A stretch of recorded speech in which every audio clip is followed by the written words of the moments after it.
शिरूरमधून अमोल कोल्हेंना पाडणारच असं आव्हान अजित पवारांनी दिलंय। त्यावर आधी तुम्ही पार्थ पवारांना मावळातून जिंकून आणावं असं प्रतिआव्हान शरद पवार गटाचे प्रवक्ते विकास लवांड यांनी दिलंय। पाहूया। त्याच्यातल्या एका खासदारांनी जर 5 वर्ष मतदारसंघात लक्ष दिलं असतं तर खूप बरं झालं असतं। त्यातला एक खासदार 1-1.5 वर्षापूर्वी माझ्याकडे आलेला होता मला राजीनामा द्यायचा। त्या खासदाराला उमेदवारी मी दिलेली आहे।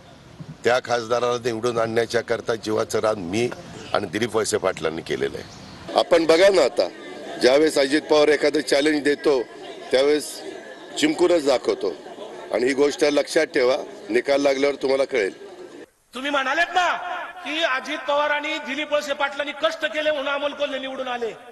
मग आता दिलीप वळसे पाटलांनाच उभा करायला बघू द्या काय होतंय। कुणाचा गाडा 11 सेकंदाचा ते बघू। हाय का हिंमत, बघू द्या, लढाच। आणि पार्थ दादा पवारांना मावळमध्ये निवडून आणा दादा तुम्ही। पार्थ दादा पवारांना पुन्हा मावळमध्ये उभं करा आणि यावेळेस तरी तिकडे निवडून आणा। मग बाकीच्या गप्पा मारू। विकासाचं तुम्ही काही करणार नाहीत। कांद्याचा प्रश्न तुम्ही दिल्लीतलाही वट आहे ना, सोडवा ना प्रश्न। आमच्या 20,000 मुली गायब आहेत, सोडवा ना दादा प्रश्न। साक्षी मलिक आमची पैलवान कुस्तीपटू, तिच्या डोळ्यातले अश्रू पुसायला पाठवणार रुपाली चाकणकरांना। बघू डोळ्यातले अश्रू पुसतात का त्या साक्षी मलिकच्या।